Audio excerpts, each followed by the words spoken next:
Hello everyone, আসসালামু আলাইকুম। এই মুহূর্তে সবাইকে ওয়েলকাম করছি বাংলাদেশ ভার্সেস জিম্বাবুয়ে প্রসঙ্গে।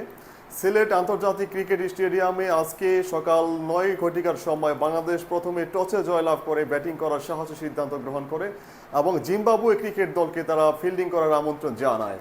বাংলাদেশের উদ্বোধনী ব্যাটসম্যান মাহমুদুল হাসান জয় অ্যান্ড সাদমান ইসলাম তারা কিন্তু খুব দ্রুত সময়ের মধ্যে সাজ করে ফিরেন। পরবর্তীতে বাংলাদেশের একমাত্র test specialist batsman Mominul Haque Sourav and বাংলাদেশের কাপ্তান নাজমুল হাসান শান্ত পিচে এসে তারা কিন্তু সেট হয়ে খেলার একটা প্রবণতা, একটা প্রচেষ্টা অব্যাহত রাখে। কিন্তু জিম্বাবুয়ের আগুন জ্বালানো বোলিংয়ের ট্রুপে কিন্তু তারাও খুব দ্রুত সময়ের মধ্যে সাজ করে ফিরে যান। পরবর্তীতে মুশফিকুর রহিম বাংলাদেশের একমাত্র সিনিয়র ক্যাম্পেইনার তিনি আসেন ব্যাটিং করার জন্য। কিন্তু গতকালকে 4 ঘন্টা নেটে প্র্যাকটিস করেও তিনি আজকে 4 রান করতে সক্ষম হয়। খুবই হতাশাজনক, খুবই নিমজ্জিত একটা অবস্থা।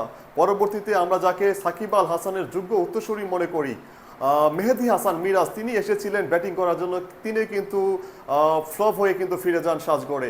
পরবর্তীতে বাংলাদেশ মাত্র 61 ওভার ব্যাটিং করে 191 রান করে 10টি উইকেট হারিয়ে ফেলে।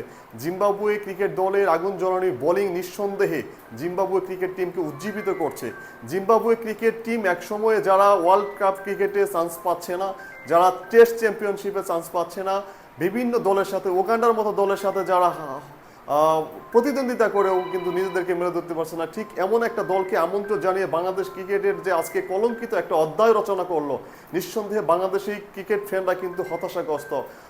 সুপ্রিয় দর্শক ও শ্রোতা মণ্ডলী, আপনারা জানেন বাংলাদেশ ক্রিকেটের কি একটা আসল অবস্থা। বাংলাদেশ ক্রিকেটে যারাই পারফরমেন্স করছে একটি বাকি 2টি ম্যাচে, তারা কিন্তু পরবর্তীতে 8টি 10টি ম্যাচের জন্য সেট হয়ে যাচ্ছে। এমন অবস্থা বিসিবি তারা কিভাবে এই ধরনের একটা পজিশনে আমরা লক্ষ্য করছি। তুষার ইমরান একসময় খুব ভালো ব্যাটিং করতেন, তাকে কিন্তু যোগ্যতার বিচারে বাংলাদেশ ক্রিকেট দলে বা টেস্ট চ্যাম্পিয়নশিপে রাখা হয় নাই।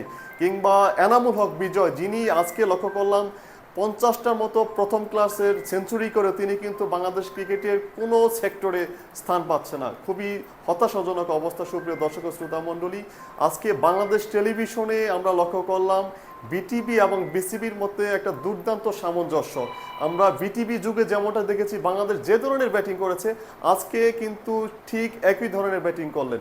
সুপ্রিয় দর্শক ও শ্রোতা মণ্ডলী, আমার কাছে মনে হচ্ছে এর জন্যই বিটিভি ব্যতীত অন্য কোনো চ্যানেল ব্রডকাস্ট কিংবা সরাসরি লাইভ সম্প্রচার করার জন্য রাজি হয়নি। বাংলাদেশি ব্যাটসম্যানরা যে মানের ব্যাটিং তারা আজকে করেছে, মনে হচ্ছে তাদের এগেইনস্টে বোলিং করছে ব্র্যাডলি কিংবা শোয়েব আখতার, শেনওয়ান, জেমি অ্যান্ডারসন, রশিদ খানের মতো বোলাররা। জিম্বাবুয়ের মতো ক্রিকেট দলের এই ব্লেসিং মোজারাফ-বানি কিংবা ওয়েলিংটন মাসাকাদজা, আমরা একজন ক্রিকেটারকে মিস করেছি বাংলাদেশ ক্রিকেট দলে, তার নামটা হচ্ছে নাম্বার 1 সাকিব আল হাসান।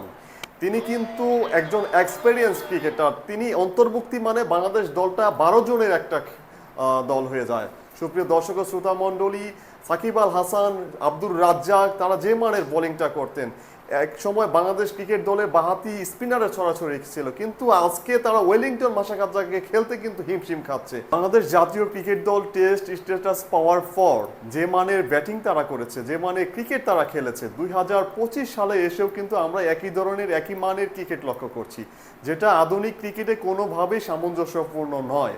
আমার একটা ফিলিংস আপনাদেরকে শেয়ার করছি। বাংলাদেশের টেস্ট ম্যাচ দেখা যে কথা, হিরো আলম কিংবা মাহবুজ আনামের গান শোনা কিন্তু একই কথা। তবু আমরা অত্যন্ত লজ্জাজনকভাবে আগামীকালকেও কিন্তু বাংলাদেশের ম্যাচ দেখার জন্য অপেক্ষায় থাকবো, কেননা বাংলাদেশ ক্রিকেট টিমকে আমরা মনে প্রাণে ভালোবাসি। বাংলাদেশ ক্রিকেট টিম যে পরিমাণে প্যারা দিয়েছে, ওই পরিমাণে প্যারা কারো গার্লফ্রেন্ড দিয়েছে কিনা সন্দেহ রয়েছে।